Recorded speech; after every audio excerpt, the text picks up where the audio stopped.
اللہ تعالیٰ نے قرآن مجید میں ارشاد فرمایا کہ الأخلاء یومئذ بعضهم لبعض عدو إلا المتقین۔ فرمایا بڑے گہرے دوست بھی قیامت والے دن دشمن بن جائیں گے سوائے ان کے جو پرہیزگار ہوں گے۔ پرہیزگار لوگوں کی دوستیاں قیامت والے دن بھی قائم رہیں گی، باقی جو گہرے ترین دوست ہوں گے وہ قیامت والے دن دشمن بن جائیں گے۔ الا المتقین، سوائے پرہیزگاروں کے۔ دنیا میں آپ کو کوئی شخص ایسا نہیں ملے گا جس کا کوئی دوست نہ ہو،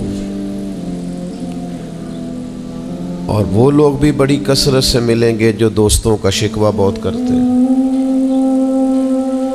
دوستیاں لگانا، دوست بنانا، تعلقات استوار کرنا یہ منع نہیں،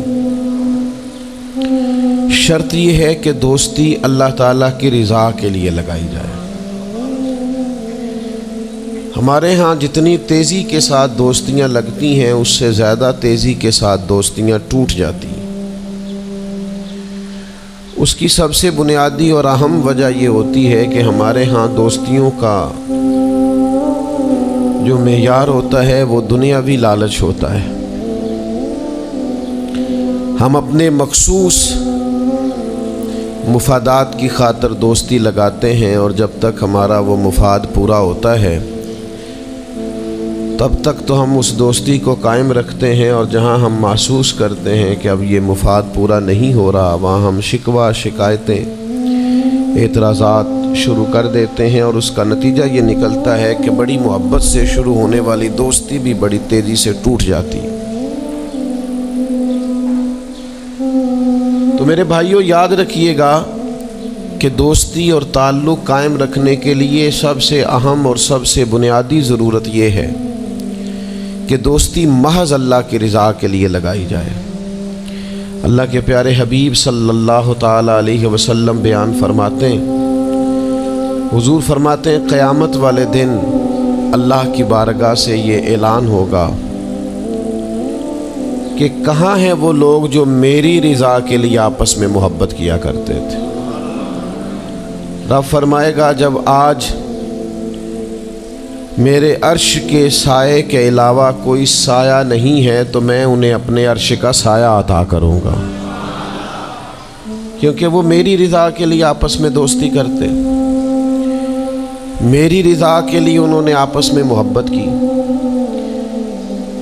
تو دوستی کا سب سے پہلے تو یہ سٹیٹس بنائیں کہ اس کے اندر محض اللہ کی مرضی، اللہ کی رضا کے لیے ایک دوسرے سے پیار، منفعت نہ ہو اس کے اندر کوئی بھی، دنیاوی لالچ کوئی بھی نہ ہو، ہرس نہ ہو، ہوس نہ ہو، طمع نہ ہو، ذاتی مفادات نہ ہو۔ جب ان سے بالاتر ہو کر لوگ دوستیاں لگاتے ہیں تو وہ دوستیاں قائم رہتی ہیں۔ اللہ کے پیارے محبوب صلی اللہ تعالی علیہ وسلم نے فرمایا قیامت والے دن کچھ لوگ ایسے ہوں گے جن پر انبیاء اور اولیاء رشک کریں گے،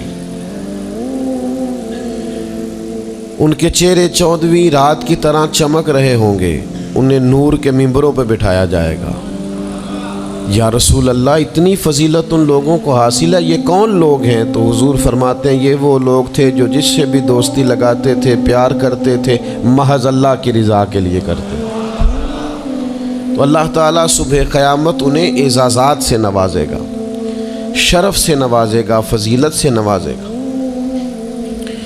دوسری بات یہ ہے کہ دوستی کب قائم رہتی ہے؟ دوستی تب قائم رہتی ہے جب ہم دوستوں سے زیادہ امیدیں نہ لگائیں، انسانوں کو انسان ہی سمجھیں، ان سے بہت لمبی اور وسیع امیدیں لگا لینا اور بڑے وسیع مطالبات کرنا اور بڑی لمبی چوڑے تقاضے دوستوں سے کرنا۔ میں اکثر دوستوں کی خدمت میں یہ گزارش کیا کرتا ہوں کہ اپنے دوستوں سے کوئی مطالبہ کر کے انہیں آزمائش میں نہ ڈالو۔ تم نے اپنے ہی دوست کو لا کر پل صراط پہ کھڑا کر دیا ہے، بیچارہ اس طرف جائے کہ اس طرف جائے۔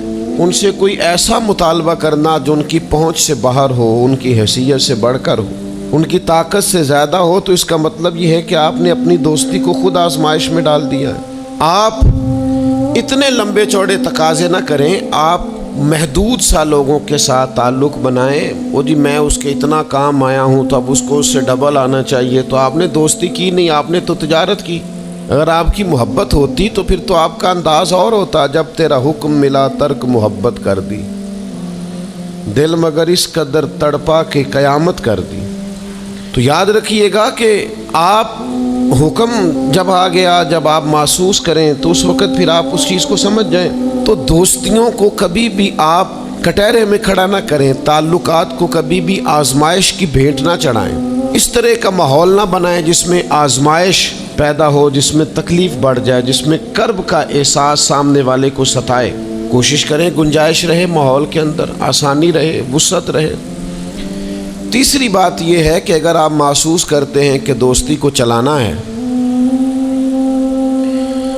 تو پھر صرف اسی چیز کو نہ یاد رکھیں جو چیز آپ کو آج میسر آ رہی ہے اور آج آپ کو انکار ہو رہا ہے۔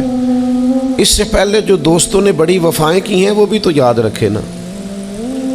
ہمارا یہ ماحول ہوتا ہے کسی بندے نے 99 دفعہ نیکی کی ہے، ایک دفعہ انکار کیا ہے تو ہمیں ایک دفعہ کا انکار تو یاد رہتا ہے لیکن 99 نیکیاں یاد نہیں رہتی۔ یہ بہت بڑی زیادتی ہے۔ آپ کو اگر اتنی لمبی چوڑی اس کی نیکیاں فراموش کرنے میں 1 منٹ نہیں لگا تو پھر آپ نے دوستی کس مقصد کے لیے لگائی تھی؟ آپ اس کو سمجھیں، اس کو آپ محسوس کریں۔ تو میں نے یہ دیکھا ہے زندگی میں کہ لوگ چاہتے ہیں کہ روز ان کا مطالبہ پورا کیا جائے، روز ان کا مطالبہ پورا۔ ہمارے ایک دوست تھے، بزرگ تھے، تو وہ سلسلہ طریقت کو چلاتے تھے۔ خانقاہی نظام کو، نظم کو لے کے چلنا مشکل ہوتا ہے۔ تو ان کے ایک مرید نے شکوہ کیا، اس نے کہا کہ حضرت پہلے آپ بڑا وقت دیتے تھے، اب آپ ٹائم نہیں دیتے۔ تو فرمانے لگے پہلے میرے بچے 1-2 تھے، اب درجنوں میں ہو گئے، اب وقت بٹ کے ملے گا نا۔ والد پہلے ایک پر توجہ دیتا ہے، بچے 4 ہو جائیں تو ٹائم تقسیم، بات کی سمجھ آ رہی ہے؟ تو وقت تقسیم ہو کے ملے گا نا جب بچے بڑھ جاتے ہیں۔ اور فرمانے لگے ابھی تو میرے سمجھ لو 10-15 بچے ہیں، تو جب پوتے نواسے نواسیاں ہو گئے تو یہ اور زیادہ بٹ جائے گا، پھر اس میں اور زیادہ تقسیم کار ہو جائے گی۔ تو پھر اس طرح کر کے ماحول میں تقسیم ہو جاتی، اور یہ ہوتا ہے، یہ ایک صورت ہے۔ آپ دیکھیے نا، کبھی ایسا بھی ٹائم تھا حجر اسود پر کہ اس کو ہاتھ لگا کے آپ چوم لیتے تھے، اور ڈھیروں وقت صحابہ اس پر چہرے رکھ کے رویا کرتے تھے۔ پھر ایسا وقت آیا کہ چھڑی لگا لو بھائی، چھڑی لگا کے پیچھے ہٹ جاؤ، اور اب ایسا ٹائم ہے کہ آپ دور سے استلام کر لیں۔ اب اگر آپ کہیں کہ مسلمان دیکھو جی حجر اسود کو تو ہاتھ لگانے کا موقع ہی نہیں مل رہا، تو بھئی نبی پاک نے تو فرمایا میں قیامت والے دن کثرت امت پر فخر کروں گا کہ میری امت زیادہ ہے۔ تو یہ تو تعداد کا بڑھنا، یہ تو کثرت کا ہونا، یہ تو باعث ناز اس کو سرکار نے کہا۔ اب آپ دائروں میں محدود کرنا چاہتے ہیں، آپ اس طرح کا ماحول بنانا چاہتے ہیں کہ کوئی شخص مقید ہو جائے، وہ اس دائرے سے باہر نہ نکلے، تو یہ تو بات درست نہیں ہے۔ تو کوشش کرنے کا مقام یہ ہے کہ آپ دوسروں کے لیے بھی گنجائش پیدا کریں، دوسروں کے لیے بھی آسانی کرنے کی کوشش کریں، پھر تعلق برقرار۔ اور پھر آپ پچھلی نیکیاں بھی تھوڑی یاد رکھیں کہ اس سے پہلے اس نے بڑی نیکی کی، بڑی محبت کی، تو پچھلی نیکیاں بھی دوستوں کی یاد رکھیں۔ صحیح بخاری سے ایک حوالہ عرض کرتا ہوں، نبی پاک صلی اللہ تعالیٰ علیہ وسلم کا نا ایک راز لیک ہو گیا۔ حضور مکہ مکرمہ پر حملہ کرنا چاہتے تھے، تو ایک خط لکھ کے دیا گیا ایک عورت کو کہ جا کے پہلے سے آگاہ کر دو مکے والوں کو کہ تم پر حملہ ہونے والا ہے۔ اس عورت نے وہ خط اپنے بالوں میں چھپایا اور وہ نکل گئی۔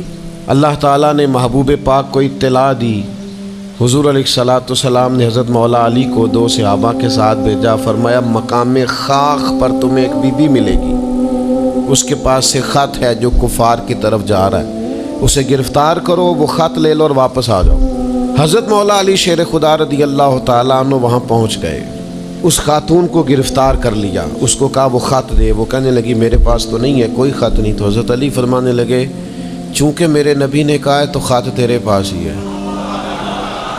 ہاں ساڈے نبی دی زبان ساڈے واسطے قرآن، وہ زبان جس کو سب کن کی کنجی کہیں، اس کی نافذ حکومت پہ لاکھوں سے۔ خط تیرے پاس ہے، آپ نے تلوار نکال لی، فرمایا نکالتی ہے کہ نہیں؟ اس نے بال کھولے، خط نکال دیا۔ وہ خط جب کھولا تو خط لکھا تھا حضرت حاتم بن ابی بلتع رضی اللہ تعالیٰ عنہ، بدری صحابی۔ وہ خط لے کے آ گئے، نبی پاک کی بارگاہ میں پیش کیا۔ حضور نے خط کھولا، حضرت عمر کہنے لگے مجھے اجازت دے میں اس کی گردن کاٹوں، اس نے ہمارا راز فاش کیا ہے۔ کتنی بڑی بات ہے۔ قرآن مجید کی سورہ ممتحنہ اس وقت نازل ہوئی تھی جب یہ واقعہ ہوا تھا۔ اللہ کے حبیب علیہ السلام نے فرمایا عمر ٹھہر جا، اتنی جلدی نہ کر، اس بندے کی وفات تو دیکھ، یہ بدر میں بھی تلوار لے کے ہمارے ساتھ گیا تھا، بدری صحابی ہے، اس کی وہ بات یاد رکھ کہ بدر کے مقام پر جب کہ بڑا مشکل تھا کافروں کے سامنے کھڑا ہونا، ان کی 1000 تعداد تھی اور مسلمان بڑی عددی طور پر اس کثرت کا شکار نہیں تھے، صرف 313 تھے۔ اس موقع پر ان کے ساتھ کھڑا ہونا کوئی